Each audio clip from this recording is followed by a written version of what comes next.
to our class in Sefer Gayom. We're in the middle section of the Chelke Higayom, terms, statements, and finally now we're in Hekashim, or syllogisms. We did the first paragraph where we discussed the different types of Hekashim. Let me move over to there. Okay. We spoke about all different types of Hekashim and the parts of Hekashim. And now we're going to a very important part especially when we analyze the Shakavatara of the Gemara. We always have a position, many times built on the Hekesh, and the question is, what are the various methods to destroy someone's syllogism, someone's Hekesh? Okay, now certain of these will never happen in Gemara. Like, for instance, we say there's two things: there's truth and validity. Validity means that the syllogism that you created works properly. You can't say all men have legs and animals have legs, therefore all animals have legs. So that's validity. Those type of errors will never be made in the Gemara. That's just making an improper Hekesh, technically.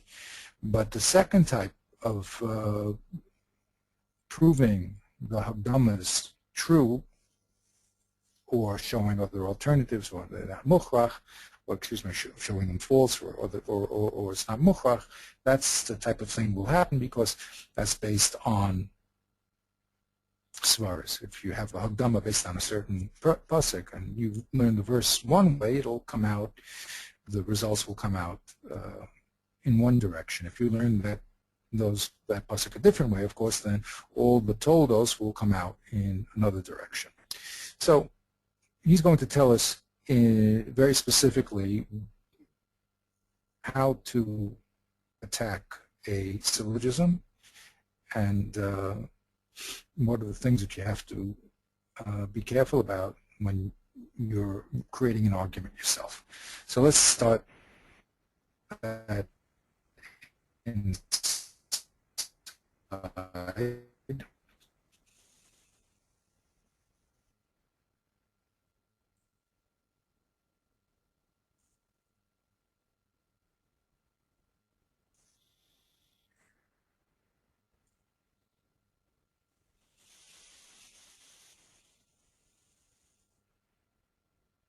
And it says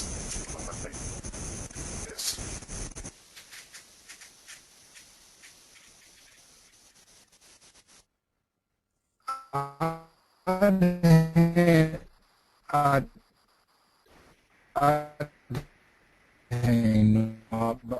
Arnu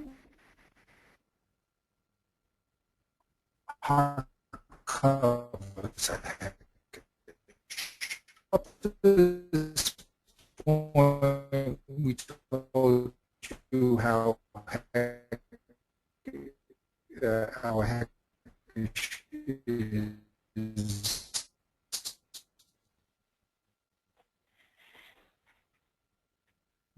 built. Now,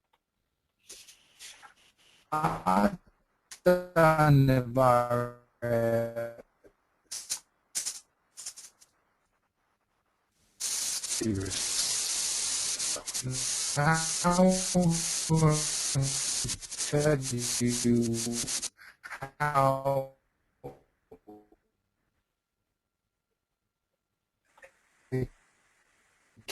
Hekashim are broken up or destroyed. He says that he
Avi?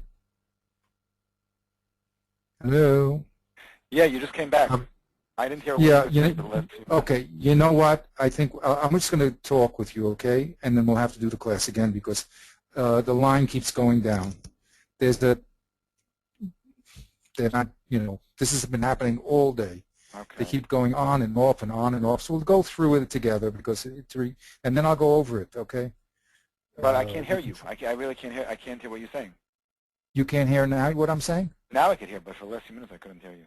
Yeah, no, I know. The internet dropped. I had no internet connection. Oh, okay. I'm going to put you on hold for 1 second because my wife's on the other phone. Okay, please. At least we'll learn a little. Unless you want me to call you on the phone, and we could just try to use the screen as best as we can, and I'll just call your home number. Yeah, well, I think what's happening is that the internet connection is breaking. It's not just the sound. My provider is going off. Oh, so you can't even show me. You can't even show me the screen. I see. So how come we're talking now? I can't show you the screen. It'll just stop. Right. No, because now everything's working again. He came back on. Oh, came back on. It's been flaky. He keeps going on and off and on and off and on and off. I called up. They said, we're having a problem. Well, that's nice. Who's the internet? Bezek? No, I should have gotten Bezek. I got the cheap one, hot. And because I got the cheap one, that's what you get. Bezek, actually, I think is pretty good. Okay, whatever it is, crazy. All right, you live and learn. Yeah, when I came to Israel, we were at the yeshiva. Okay, it was hard. There was electrical outages. In America, there's electrical outage. It does happen. I mean, the New York blackout, but it's very, blue moon. But here, it's Baruch Hashem. But now this thing with the internet is wild. Okay, so let's try again. Okay, and we'll do the best we can. Yep. All right. Hine ba'arnu hakavas hahekesh at the university. So we explained how the hekesh is built in the previous chapter. Now the Ramchal is going to explain Yisaser hekesh, how to destroy it. So he says there's two types of attacks on a hekesh. One is called chalutin, absolute, and one is called bebechina echas. You destroy it by showing that one of the hagdamas are only spoken in certain aspects, so you can't generate a hekesh based on a hagdama that's only true in a certain aspect if you want it to be a general hekesh. Let's just see how he spells that out. Lechalutin, an absolute knockout of a hekesh, tiyeh hastira o betolda o be'ezda hagdama. You can destroy a hegdish by destroying its tolda or one of its hagdamas. Are we still connected? No. Yep, I'm still here. Oh, we are good. Okay, because it's telling me we have reduced audio quality, so whatever that means. Oh. Okay, don't listen to everything you read. Okay, so good. We're going to knock it out completely. Oh, there's no way for me to contact you if it goes down. Okay, I'm just trying to say, delete the email, I can send an email if it goes down, but it's not going to help. No, it tells me all of a sudden my voice is degenerating, and then, okay, we keep going. Okay, if you want to knock it out, you can knock out a tolda or a hagdama, absolutely. Now, he says first how to knock out the tolada. The tolada is the conclusion, okay? So you can knock out the conclusion by destroying kol hekesh o mitzat mixaso.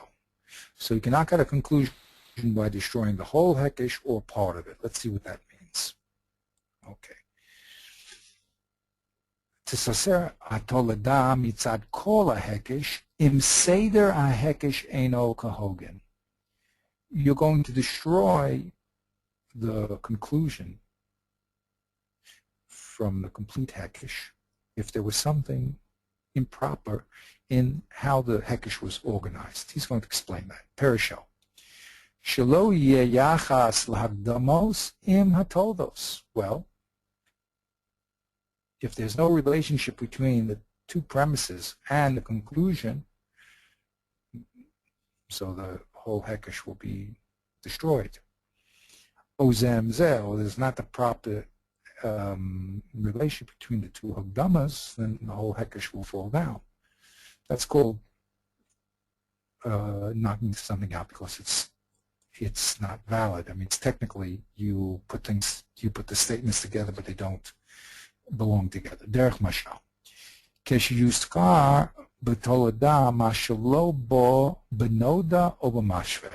For instance, say you mentioned something in the conclusion that was never spoken about in the major or the minor premise. Remember the equals. The noda is the first premise, and the mashve is the thing that equates the first premise and the conclusion. So if there's something in the conclusion that wasn't mentioned in the Tolda, so of course the whole Tolda is going to fall apart. He's going to again explain that to us with Bachali. Or that's one way. The second way, benose, yeah. Sheiten benose hamavukash nasu she'eno mi nasu hanoda. You have a subject in your conclusion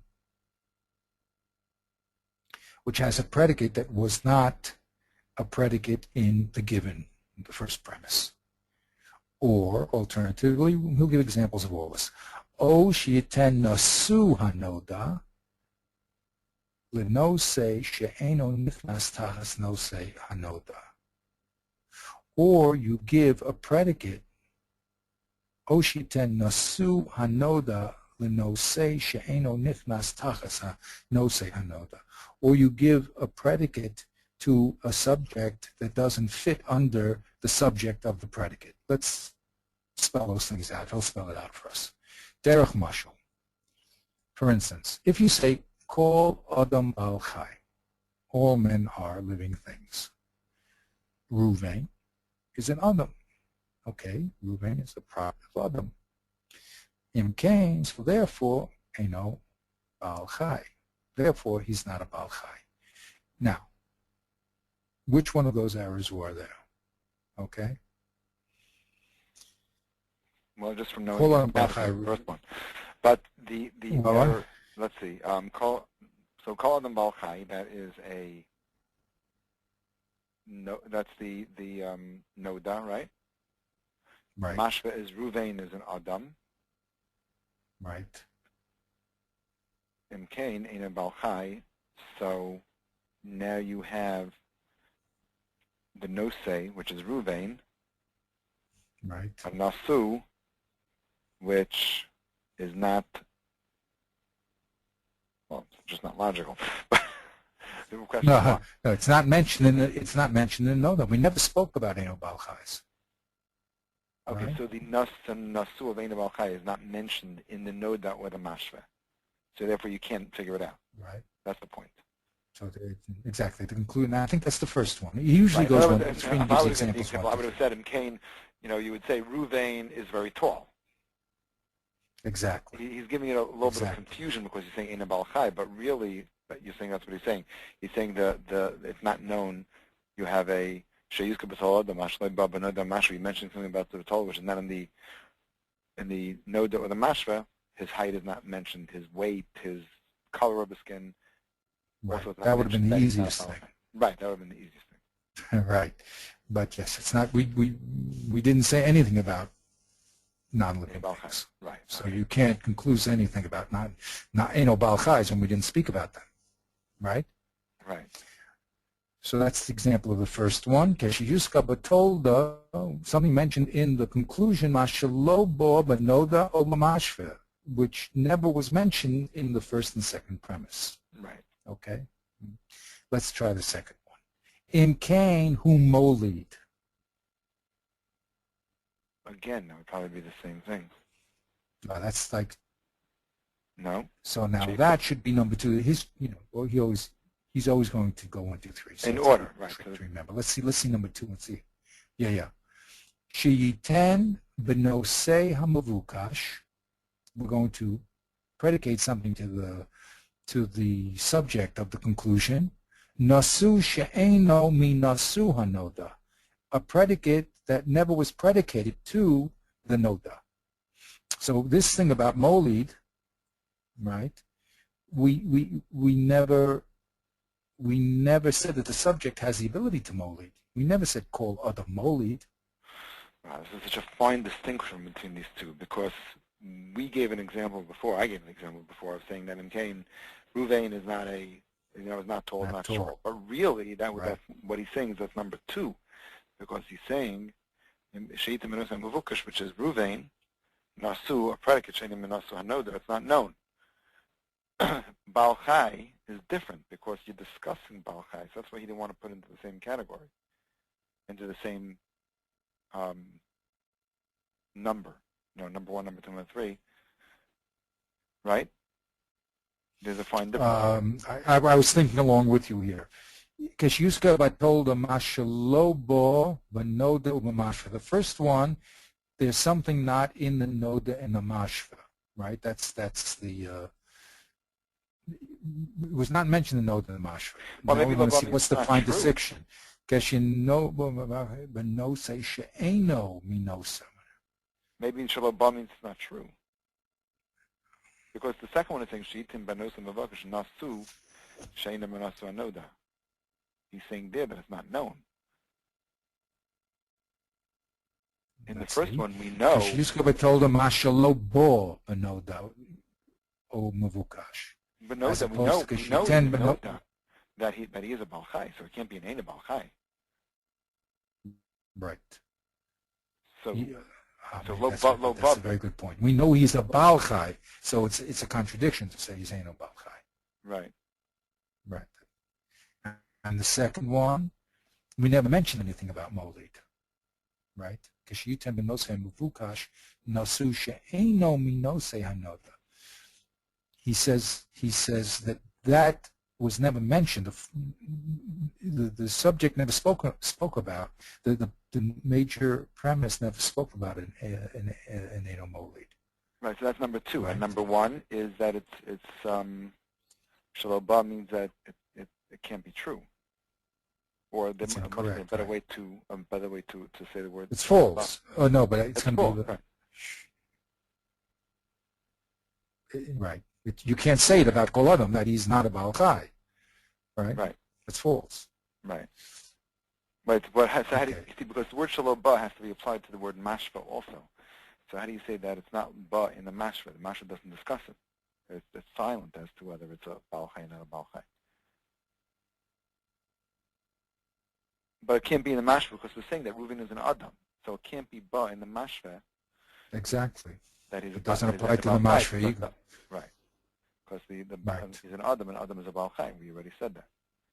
Right. Exactly. And the second one is Shalom Noda. We don't know. You can't come to any conclusion whether he's a Molid or not, because another was a Baal Chai. Now it happens to be that most people know that a Baal Chai is a Molid, but we didn't discuss it here. Therefore, you can't come to a logical conclusion. Right. Exactly. Very good. Now let's try the third one. In Cain, Shimon hu Baal Chai. Right. So we know the Nasu is Noda. What is the Noda? The Noda is that we have Adam is a Baal Chai, so that's known. We know that Reuven is an Adam. We know that Reuven is a Baal Chai. So you take that logical conclusion and you apply it to a Nosei She'ein Nechnas Tachas Nosei Noda. And so you're going to take that logical conclusion and apply it to another Nosei, which has no relationship, is not Nechnas Tachas, not categorical with the Nosei Noda. You don't know anything about Shimon. Exactly. Just because Reuven is an Adam, we don't know anything about Shimon at all. Or Baal Chai. Exactly. Or Baal Chai. You don't know Shimon. Well, I think the problem is that Reuven, we don't know he's an Adam. Excuse me, Shimon, we don't know he's an Adam. Oh, right. Oshiyita Nasu Hanoda, the Nasu of the Noda. The Nasu of the Noda is Baal Chai, right? The Nasu of the Noda is the Baal Chai, right. Oshiyita Nasu Hanoda Lenose She'eno Nichnas Tachas Nosei Hanoda. I think that means what we're doing is we're giving Shimon here Right. He's a We're predicating Shimon. Shimon is a no say to no say no. Right. Exactly. He never was under the category of Adam. Right. Now, it's just very important to know. I mean, according, and you also mentioned it, we're not talking about in reality. We're talking about on the basis of the premises can we draw this conclusion. Right. It may be in truth he is a man, is not, but we're talking about whether the conclusion is validly drawn from the premises, not whether they're true or not, just whether they're, whether it's a valid deduction. Right. Okay, that's very good. Okay, so now Oshatomar. Here's another example. Let's see his variation on this one. Oshatomar, kol adam medaber. All men speak. Ze of medaber. This bird speaks. In Cain hu adam.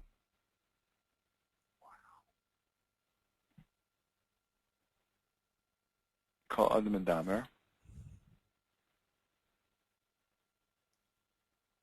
Ze of medaber. In Cain hu adam.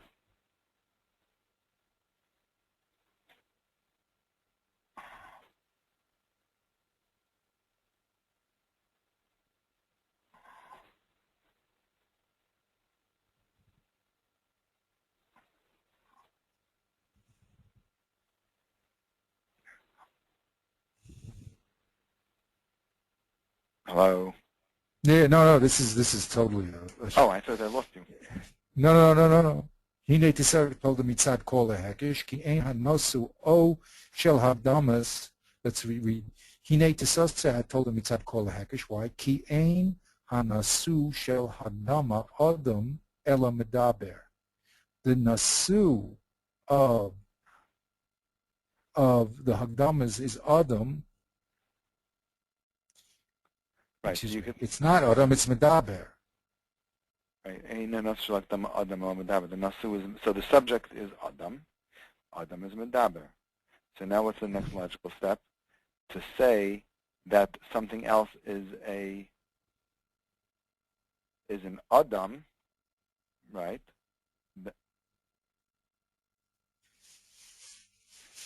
If you would say that something else is an Adam, then you could say something about that. But here it's backwards. You're saying Zeha of Medaber. And Cain hu Adam. You can't say anything about Adam here because we're predicating something about Medaber. Right. I wish you would have given a more common sense one, but I'm sure he has a reason why he gave a very strange one. Maybe he just wants to show that we're not talking about truth here, we're talking about validity. Right? We're just saying, does it work? So when I say call Adam, go ahead, please. Why does this work? It says call Adam medaber. No, technically it doesn't work. Right. Not because it's not true. It is not true. Also, birds don't speak, but it has nothing to do with what we're talking about here. Right. He's saying tisasar tolad mitzad hekesh. The result is broken because of the connection, the hekesh, the comparison. Ki ein hanasu shel hakdama adam. The nasu and the hakdama is not adam, ela medaber. So the hekesh would have to be, what's a regular hekesh? Regular hekesh is that you have the, so we have to have that clear exactly what a hekesh is. In other words, normal hekesh would be call adam medaber, ha'of hu adam, right, and ha'of hu medaber. Medaber. Right.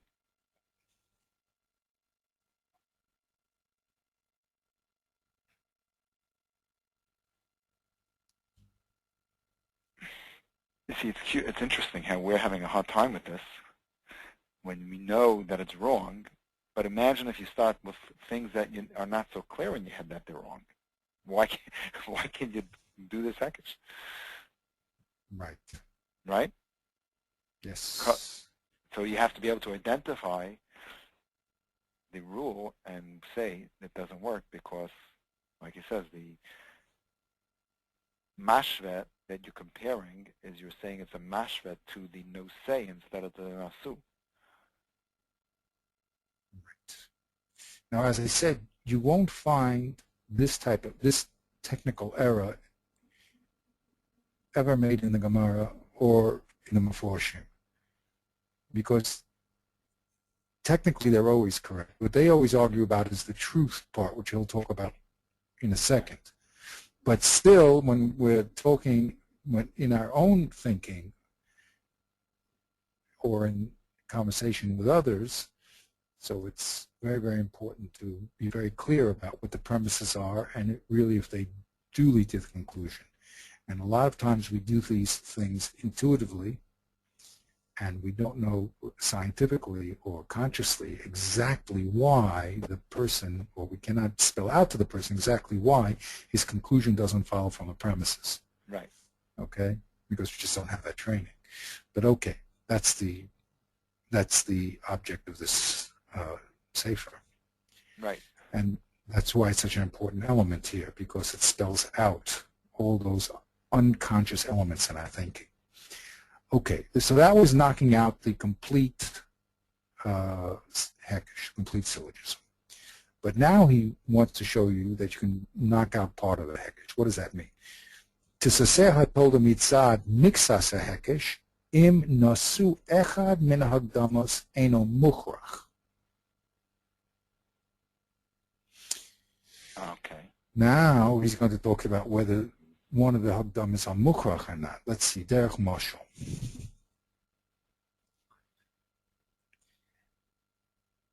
If we say, derech mashal, Keshetomer, machteches hu o kesef o zahav. Metals are either silver or gold.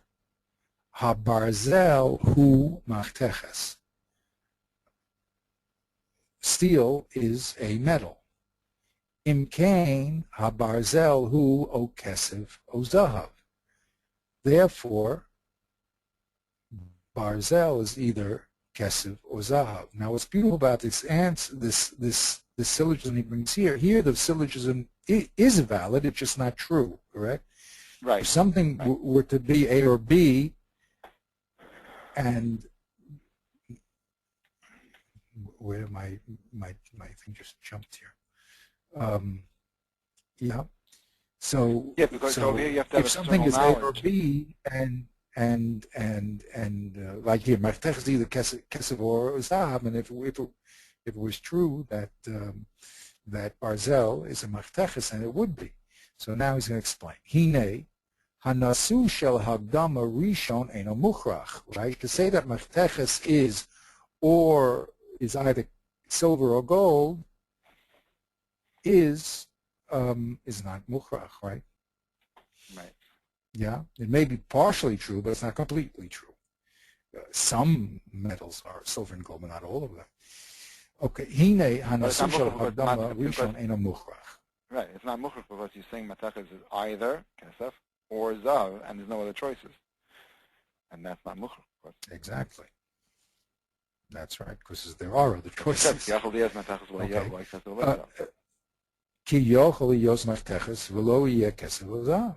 So we show that one of the premises, although it's not completely false, is incomplete. That'll be the difference here. Right. Okay? It's incomplete, the first premise. It's not, I mean, it's true that kesef and zahav are metals, but it's not true that they're the only metals. Let's look at the second one. Stirs hagdama tiye im tiye hagdama kozeves. Okay? The first one was eno mukhrach. Now we're going to say straight out kozeves. One of the hagdamas is false. Dahainu.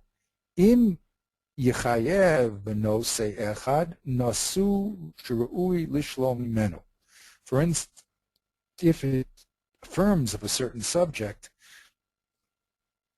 a predicate that really should be denied of it. Okay? So you say something is red, and really that's an affirmation, really it's not red. So then that's what we call it's untrue. O yishlom mal sh'ra'ui l'chayev, or you deny a certain predicate that should be affirmed. Lefi klalei hatorim hahigionim shenisbaru l'mal, according to all the rules that we mentioned above. So let's get the two different types of steers here. Stiras Hagdama Tiye Im Tiye Hagdama Kozeves. What does that mean if it's false? Dahainu Im Yeh Benose Echad Nasu. Excuse me. She'im. I'm sorry. She'im Yechuyab Benose Echad Nasu Shirui Lishlo Memenu. Okay, you say this book is read. Really, it should have said this book is not read. Or Yeshulal Mashrui Lechayev. Or you say this book is not read. And really you should have said it was read. Okay, so really all he did was change the gezerah over here, right? Right. You either affirmed or denied something that you shouldn't have. Okay, let's go a little weiter. Now let's talk about the stira b'bechinas echad. Stira b'bechinas echad. So if you looked at our, he said like this. Let's just do a little review here, okay? He said stira tehekish is chalutin or b'bechinas echad. It's absolute or with one bechina. So now we've discussed how to totally knock out a hekish. That means we're showing it's not valid, that the conclusion doesn't follow from the premises, okay? Or they're incomplete or false, the premises, okay? Those are the two ways. Then we knock it out completely, absolutely. Now he's going to talk about knocking out a premise because of a certain, the premise is only talking about a certain aspect.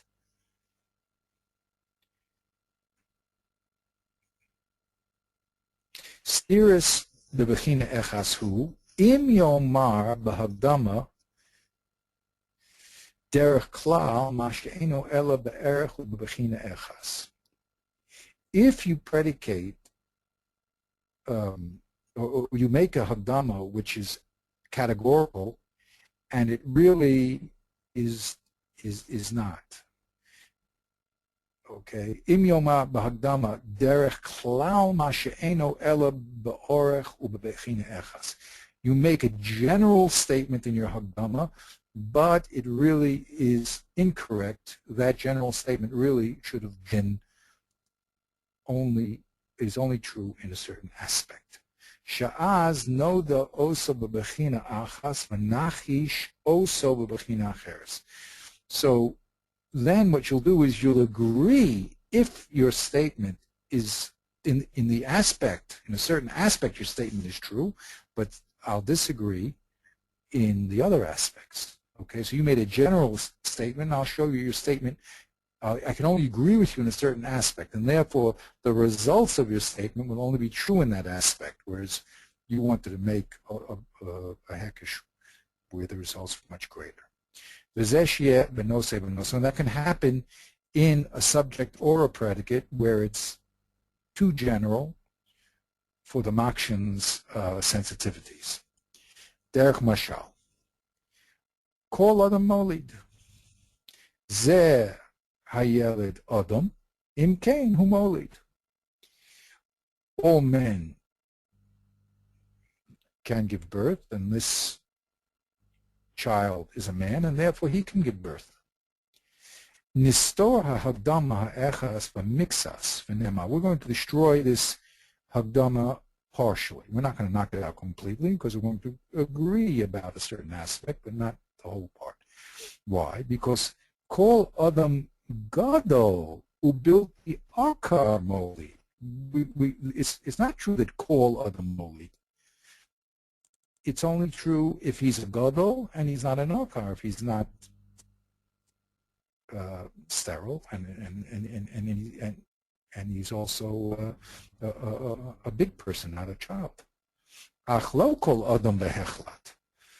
You can't say the first statement. It's called the fallacy of the generalization. You make too large of a broad generalization. So now there's no force to say that this child should be able to give birth. I showed you how the no-say of Adam I knocked out your conclusion by saying that the nosei of Adam was only meant in a specific bechina. Only Adam was a gadol, and he's an Eino Akar. He's the one that's molid. Okay? So that was a question where I showed you that your subject was an overgeneralization. Right, this is like typical Gemara. This is what the Gemara generally does, right? Exactly. What are we talking about? We're talking about this, or it's limited by something. Right. Exactly. It's called an akimta, but right. We set it up in a certain aspect, and that's how we remove the results. Okay, it happens all the time. Oshitomar, or here he's going to say the nasu. Ha'adam medaber, man speaks. Ha'ilem hu adam, a mute is a man. Imkain ha'ilem medaber, therefore a mute speaks. Okay, so tisaseh ha'adama echas b'mixas v'nomar. Now we'll show you. We're going to knock out the nasu of medaber in a certain aspect. We'll say, Kol Adam she'ein lo ma'akev lediburo medaber. No, it's only men that have no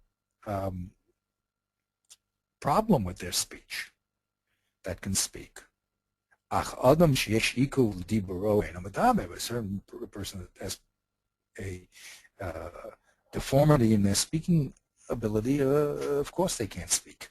Okay, so as you said, that's what we're doing all the time. We're going to set up the subject or the predicate in a certain aspect, and then the hekesh will fall down.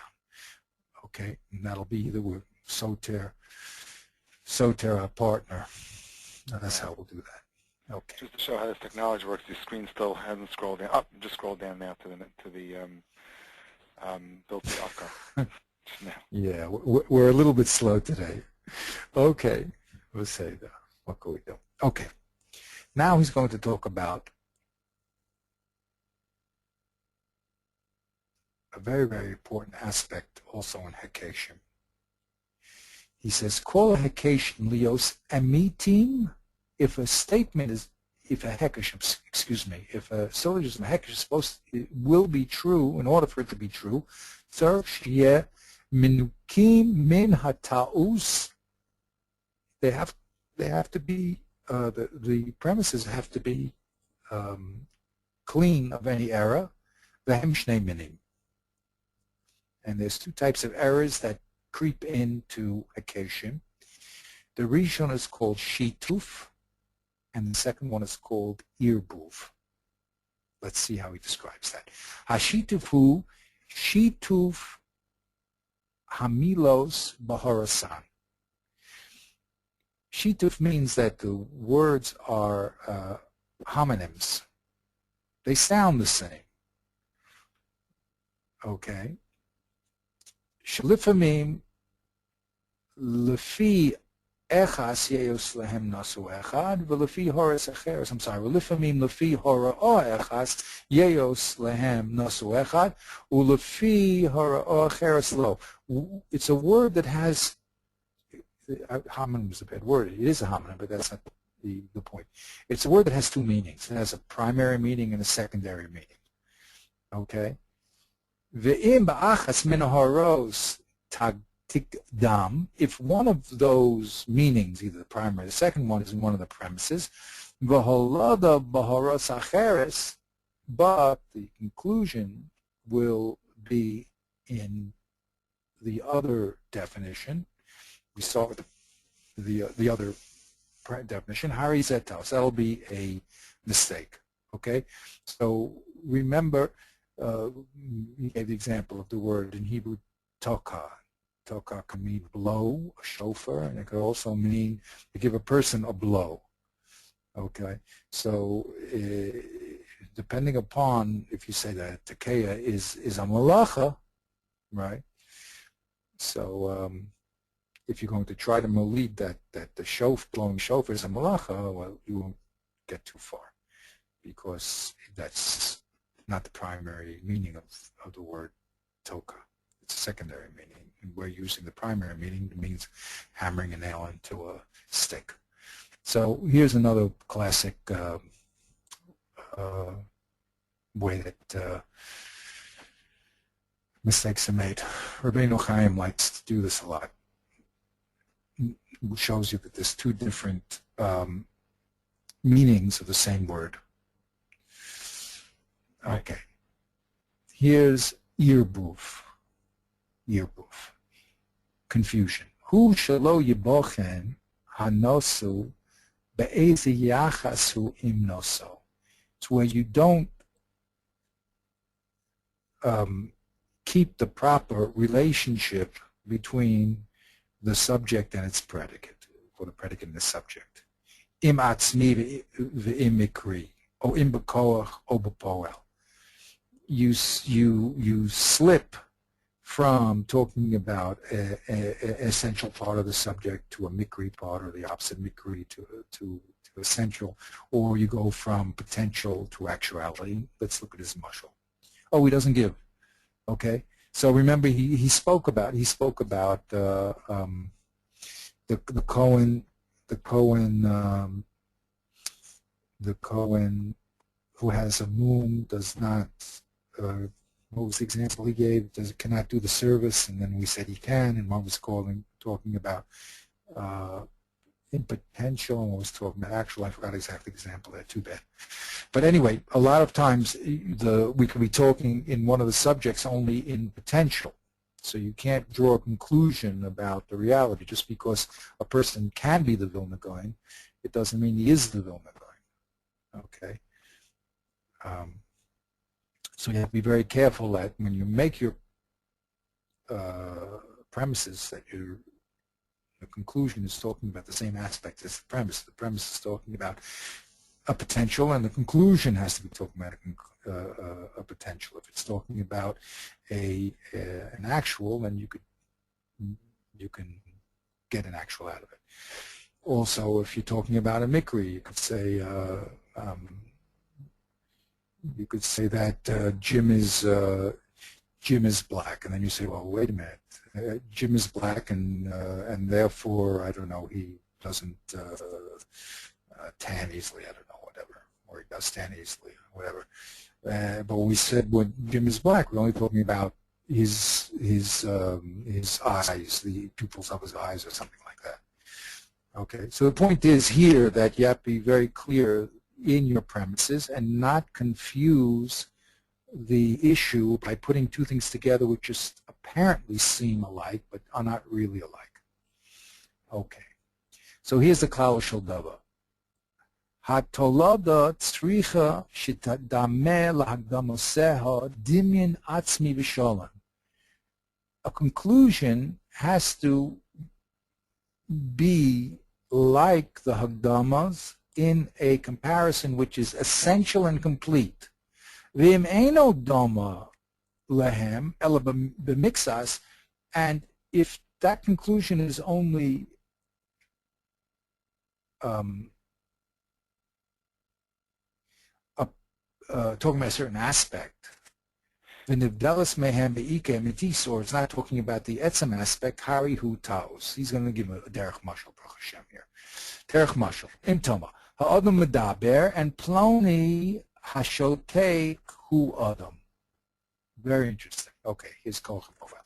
He's going to say, a man speaks, and Ploni, who is quiet, is a man. Therefore, Ploni, who is quiet, is speaking. Hari said, it's a mistake. Why? Ki adam medaber b'koach, ach lo medaber b'foel. When we say that men speak, we're only talking about men have the potential to speak. We're not saying that every man in actuality speaks. So the fact that Ploni is quiet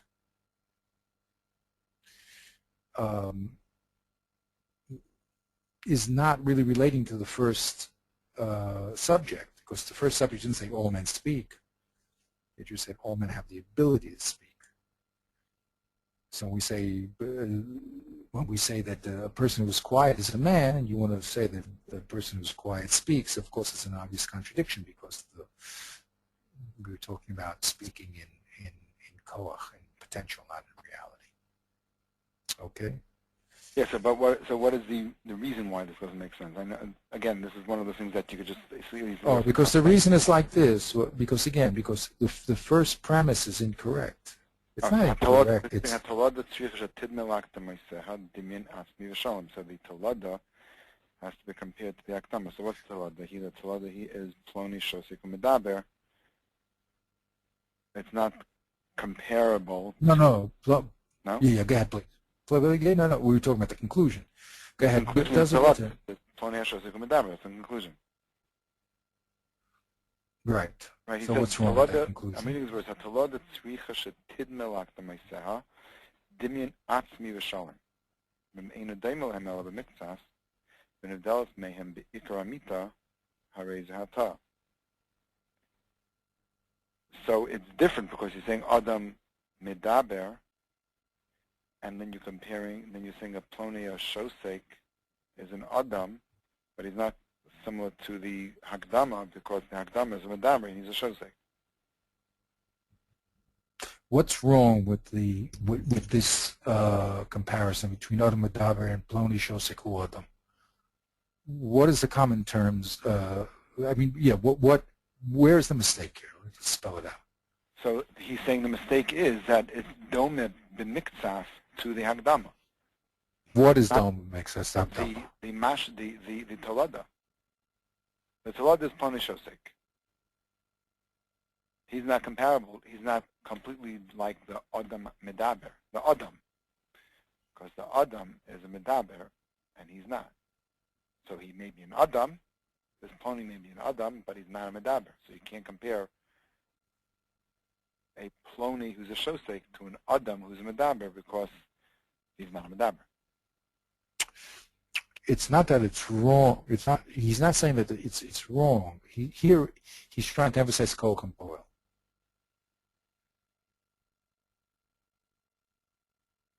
Ploni is a shosek b'poel. The Adam who is a medaber is b'koach, but he doesn't always talk b'poel. So why is that the reason? Yeah, what is that? Let's spell that out.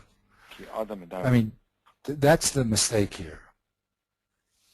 When we say an Adam medaber, it's not meant that he's speaking all the time. It means he has the koach to talk, the ability. He has the Yeah, he has the ability to talk, but we're not saying that he speaks all the time.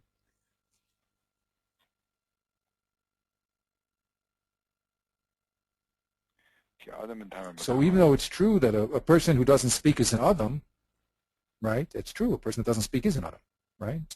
Right.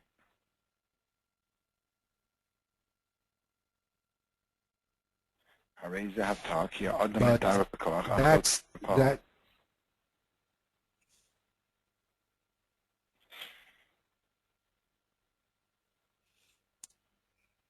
The statement of the Medaber is only true in Koach and not in Poel.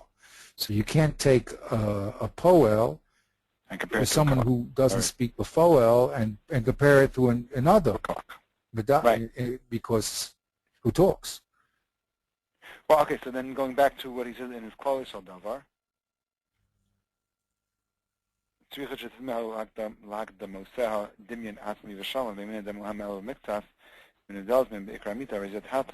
he's saying that it's not dome be'ikar amita because the Adam who's a medaber is medaber be'koach, and we're comparing it to somebody who is not medaber be'poel, so they're different. You can't compare them.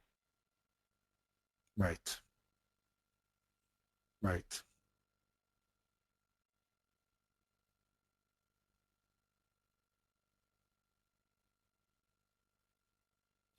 Right.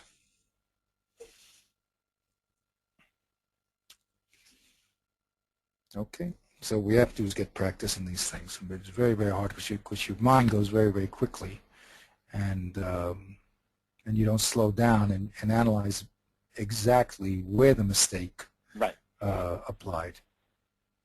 Okay. Right. That's why I feel we have to do that. We have to go back and see where, because he's giving examples which on the surface you go over to anybody and you say, and they'll say right away, it doesn't make sense.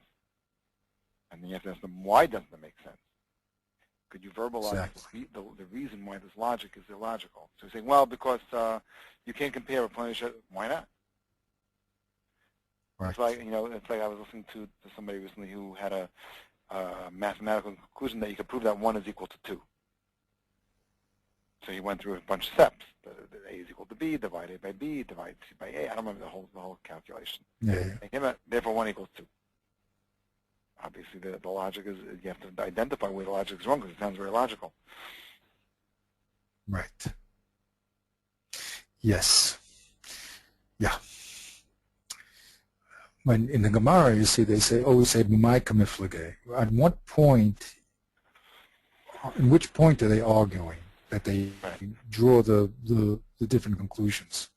That's right. And here we have a toolkit to identify, give them names. Okay. And that's a very powerful thing here. Okay, let's do a little of Daki Gemara.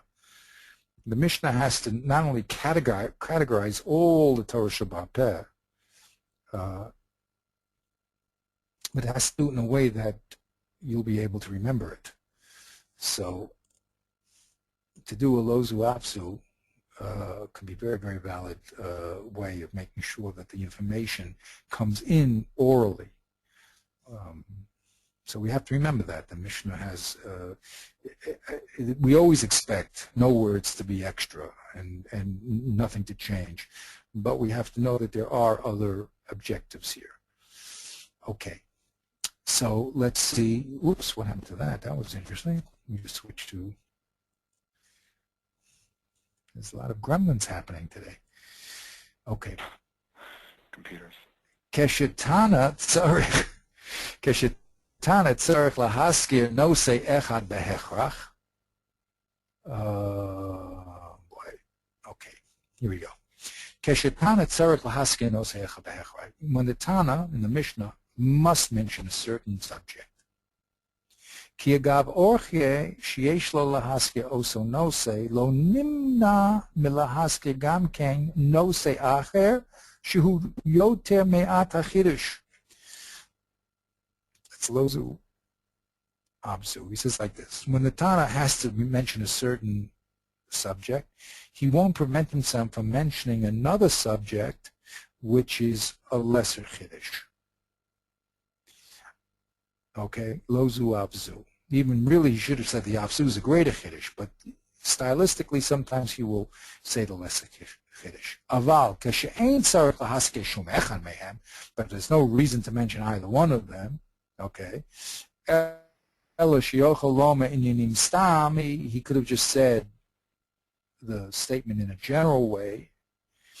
Ein loma lozu afsu. So then you don't say the dochek answer lozu afsu. He's going to give an example of that. I'm going to spell it out. Take a little time to spell it out.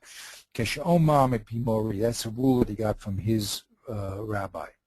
Gabe, the case of Kosav mocher kol nechasav le'echad o legimel b'nei adam demakish talmuda. The Gemara asked hechidami v'dochek le'ukmei b'shul lekach idis me'achrona v'lo rotza talmud l'taritz lozu afsu k'mo shetaritz b'makam acher duk v'tishkach. Now we're going to duk v'tishkach. Let's look at this Gemara. Very interesting Gemara and a very interesting Kiddush that comes out of his rule. It's another powerful thing. If you really understand these rules. Yeah, we're going to go through the whole Gemara very. We're going to go. Let's go through the Gemara, and we'll see the rule. Okay. He says, but when both cases did not have to be mentioned, we could have said the thing in the general way. Then you're not allowed to say afsu lozu. Doesn't make much sense. Okay. But as we do this case, I brought a case, and I think it's going to clarify very well what he wants to say here. I don't think you can get that much from the words. Okay. Let's look at the case, and then what he says, I think, will become clear. We have a Gemara that says the following: Tana Rabbanan, Mocher echad o shalosha b'nei adam. A man sells his field to 1 or 3 different people. Kulan nichnasu tachas habalim. They all enter into the same position as the Baal. Let's read Rashi. Okay? Habalim נכנסו הלקוחos כדין המוכר. ומי שלוקח אידס יפרע לנזק, ולוקח בינניס ששלם אס החוב, ולוקח זיברס אס הכסובה. Okay? Let's spell that out. I have a piece of land, and it has 3 liens on it. There's 3 people who will claim this land. Someone I did damage to, or some other person did damage to, someone who a loan went out to, and someone who, and a woman who has a kasuva. Okay? Now I take this land which has these 3 different liens on it, and I sell it to someone.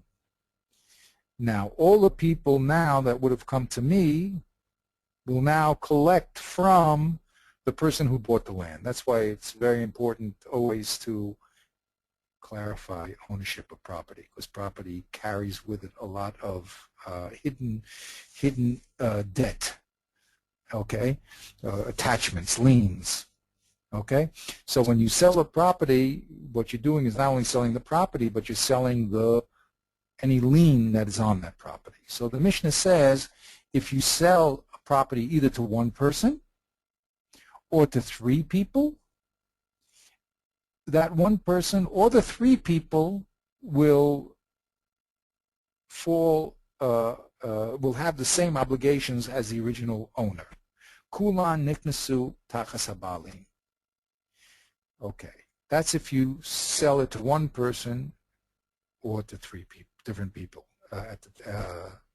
In other words, if you have 3 pieces of land, one you owe to a nizak, and one you owe to a balchov, and one you owe to a woman, and you sell A, B, and C to one person, then those 3 people will respectively come to the lokeach. If you sell it to 3 different people, so then the 3 people will go to each person who has the obligation. In other words, the land you have here is the best land, edis, baininus, and zibris. You have 3 qualities of land, A, B, and C. Okay? So the best land always goes to the person that you damaged. That's the rule. So if you would have had all 3 pieces of property, then and the person who you damaged would now want to claim his money back, he could take the best of your land. Okay. For Baal Chov, he can come and take the middle land, and the woman who has a kasuba would take the poor land. So if you owned all 3 pieces of property, A, B, and C, best, middle, and worst, they would each come and take their respective property. Now that you sell all 3 of those properties to another person, they'll go over to him in the same relationship as they went to you. The mazik will then go to the buyer and get the best land, and the balchov will get the medium land, and the woman will get the worst land. Now, also, if you sold the land not in one unit, but you sold it one after another. You sold first the best land to a person, then you sold could be the same person, doesn't matter, or a different person. I would say I'm sorry. You to Mr. A, you sold your best land. Mr. B, you sold your medium land, and Mr. C, you sold your worst land. So now the 3 people who want to collect their debt will go to A, B, and C according to their rights. The Nezek will go to Mr. A, who bought the best land, etc. Okay, that's what it says. Now, what happens if you didn't sell it all at one time to A, B, and C, or give all 3 of them to Mr. A, but you did it one after another? Bezeh acher zeh. You sold one, you waited, then you sold another one, you waited, you sold the 3rd piece of land, and you waited. Bezeh acher zeh kulan govin mina achron. In that case, they go to the last person that you sold the land. So on Sunday, you sold the best land, Monday you sold the medium land, and on Tuesday you sold the worst land. So now all these three people will go to the last person. The last person that bought it, he gets stuck holding the bag for everybody. Okay? And we'll explain why. Now, Ein lo, what happens if that last person who bought your land doesn't have enough money to pay all three people who are collecting their debt? So go and mishul lefanav. So then you go back for, this was the man you bought on Tuesday, so you go back to Monday's man and you collect the rest from him. Ein lo gova mishul lefanav. And if he doesn't have, so the Monday man doesn't have, you go back and you collect from the Sunday man. Okay? That's what the Mishnah says. A little bit complicated, but it's not so bad. Okay. So the Gemara now says, Mochon le'echad hechidami. When the Mishnah said, when you sold to one man, it said, when you sold to one man or three men, so they all, and it's all in one unit, you either sold one man three properties in one unit, or you sold three different people at one time, the same time, three different units. So we said that everybody collects from their rightful piece of land. Okay, that's what the Gemara says. The Gemara asks, so it says, Mochna echad hechidami. When we said when you sold to one person, what case was it talking about? If you're going to tell me simply, since the Sefer is talking about Zuach, it's talking about him, you must have sold one person three pieces of land. So the Gemara says, Hashtal shlosha de'ikal meim achad menayu kodem. Look what we said over here. We said when you sold to one or three men, so they all, the debtors go to their rightful properties. So we said, wait a minute, but what is the one man talking about? If it's talking about at the same time, so there's no need to say it. Why? Because if already you sold to three different people at the same time, the Ikalamei Machat who called them, one could say, look, this person bought a little before I did. Amarta kula nechnasu tachas ba'al, and you still said that no, everyone goes and gets their rightful property. So mochon achad miboilei. So if I sold to one person three different pieces of land, certainly that should be. In other words, what they're saying, this thing is a lozu after in a certain way, right? We're saying if you're telling me if I sold three pieces of property to one person or to three different people. So we said, wait a minute. If we're saying we sold them at the same time, okay, maybe a few minutes difference, doesn't matter. But it wasn't different days, just almost simultaneous. It was a little different in time. So there, you told me if I sell A, B, and three people, the three different grades of property, maybe a few minutes apart, there everybody collects from their rightful owner. Now, wait a minute. Mr. A could say when I bought the property, I left other property in the debtor's possession that everybody can run and grab. What's the rule? You always go to the principal before you go to the lukuchim, right? If the person owes, if Ruvain owes you money, you go to Ruvain. You don't go to property that Ruvain had a lien on first, right? You always go to Ruvain first. So if I sold three different pieces of property to three different people with a few minutes difference, because we're really only working with daytime differences, I think. So, but the first person could say, look, don't come to me, because when I bought my stuff, I left the, let's say Ruvain is the guy who's selling everything. I left Ruvain with enough property, or Ruvain with property that other people could come to him first. So leave me alone. So we say no. There we say you can't make that taina. So if I can't make that taina called hanachti l'hamakom, I gave you, you have to go to the debtor first whenever he has property and leave me alone. So since when I sold to three people it doesn't work, so certainly one person it doesn't work. So the Gemara says, Ela peshita dezu acharzu. No, it must mean that when you sold to that first person, you sold 3 different properties at different times, completely. One day, the second day, and the third day.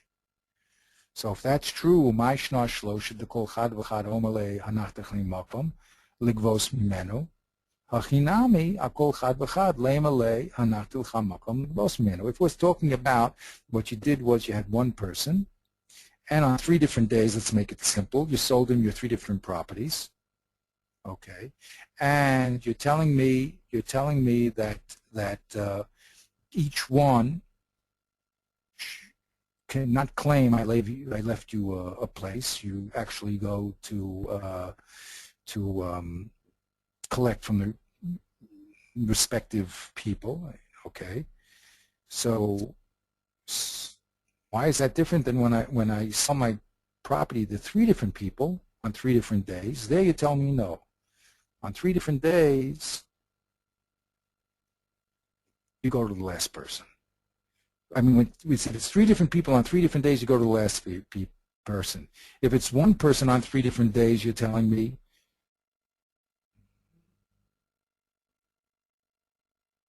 Yeah, but excuse me? if it's one person on 3 different days, so you tell them that each one container that I left you a place, don't collect from me, go collect from the other one. Yeah. And yet you say not so, right? So, right, you know, say that. So this person also, who is one single buyer, should also be able to say to each of the collectors, I left you a place to collect from, which is Ziburis, right? Right. So in other words, the single buyer is trying to say each of you collectors, just like if it was 3 people, each one could force them to Ziburis. I should also, as an individual, be able to force you to Ziburis. Exactly. Exactly. And that's what the Gemara answers. So you can't taina that I left you a place to go, because in actuality the idus was last. Yeah, but although it doesn't make any sense, right? So if with 3 you told me, if it was 3 properties on 3 different days, I do go to the last one, right? But if it's one person who got 3 different properties on 3 different days, there you don't go to the last one. Why? If I'm one person, I bought the 3 properties, you should collect from the last one. Let's say Zibris was last, right? Right. So then they should all come and collect from the Zibris. Why all of a sudden you're telling me no? If it's one person, he collects from the either Zibris and Yizik, not the Zibris. Right. Doesn't make sense. Okay. Yep. So the Gemara answers, I'll tell you it does make sense. Why? In a Kimta.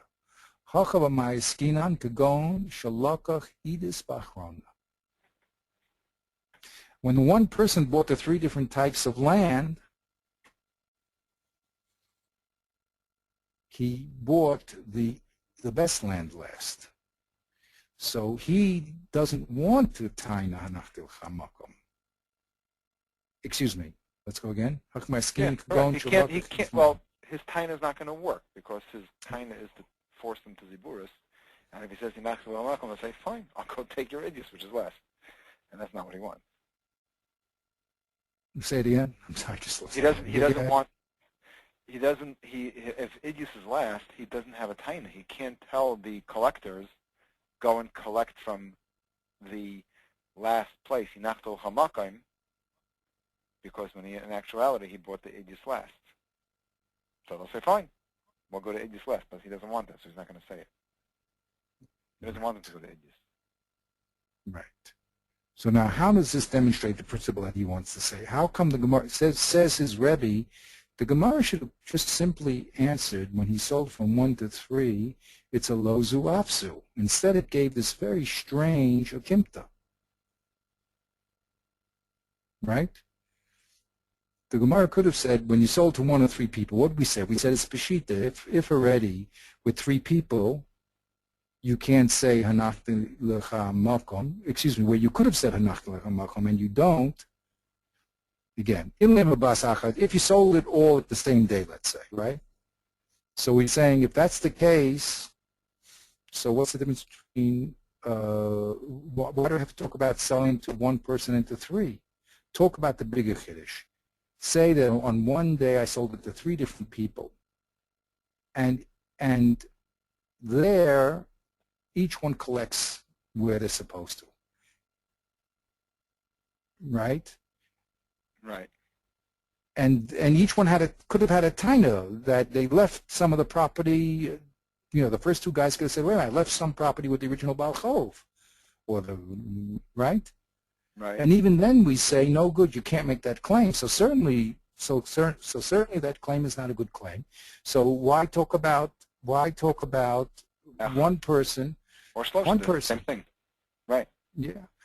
Adarabah, it's a bigger chiddush to talk about three than one. When I talk about three, I don't need a case in one. Right. Right. The Torah doesn't answer the question, because the question is, what's the difference between 1 and 3? So he's saying, what's 3? Because each one could say hinachlo hamakayim, so one could also say that. His answer is no, because he bought it just less. But the 3 also. Yeah, that was the tariff. But why didn't they simply just say lozu afsu? What would be how? Why? You're right. You're right. Okay, got it. In other words, he's saying, why didn't you just say the reason why it says necha achal achal because say lozu afsu? Because then he should say shnai. Because your whole idea, your whole kash was peshita, right? I don't have to say 1 if I know 3. So say, okay, you're right. It's lozu avzu, right? Would you say? But maybe because he said,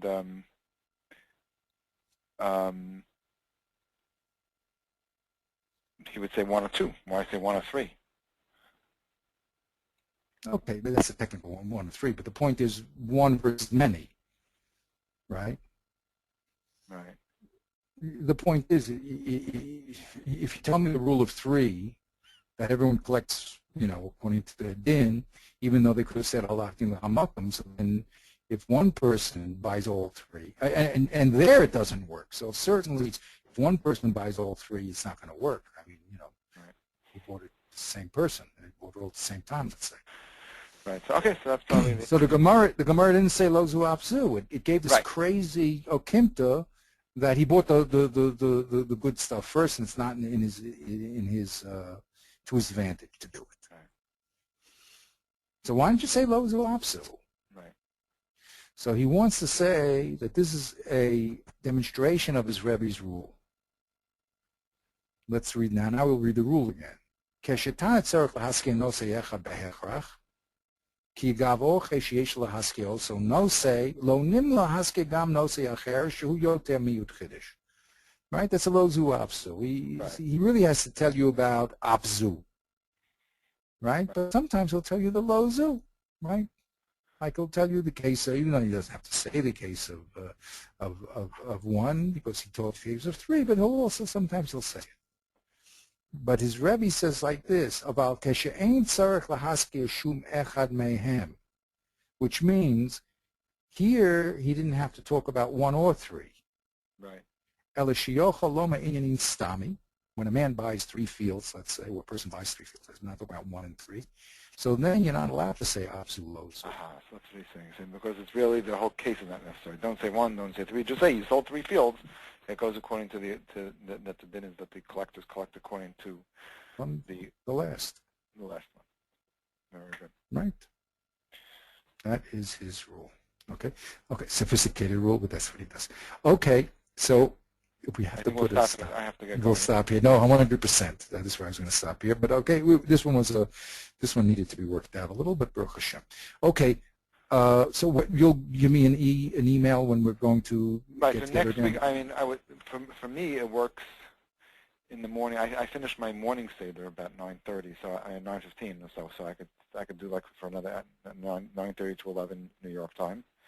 Or if you want to do late in the day like this, maybe depending on my schedule, I could just make sure to block out the time like I did today.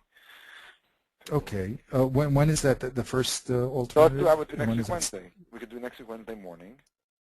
That would be, what's Wednesday morning? Would be July 6th in the morning at 9:15. Which would be the afternoon my time, right? With the evening my time. 7 hours different. Okay, that would be fantastic. So send me just a confirmation email with the times, and we'll do it. Great. This is okay, and slowly we'll get wise. Right. Once we, if you're going to write on this, if you're going to print this, I'm going to have to do it again. Just do you plan on writing a peerish of some sort, or just publish? Listen, the problem with the parish is it'll take me 12 years. You know, I mean, that's my problem. It may be much too long. David Sackton's doing a translation. I did a translation, a rough translation of the thing. Then I gave it to David because he's a real, pro when it comes to English. But it's taking months and months and months and months, and that's why I thought to tell Feldheim, let's just put out the book in Hebrew, right. And forget about Perushim. The next stage we'll do Perushim, but people should just get the raw information. Okay. That's what I thought, because again, Tafas Maru, it won't happen. That's what I'm afraid. So let people get exposure to the Sefer, and there's enough here. If you don't understand all the, maybe I'll include some of the Makorot examples. You know what I mean? Some of the examples, but no more than that. And people can always listen to the shirim here, or they can, but you can figure out a lot of this stuff. The thing is to be exposed to it. Okay. Okay, great. So you'll send me just an email with a confirmation, and Bezat Hashem, we'll get the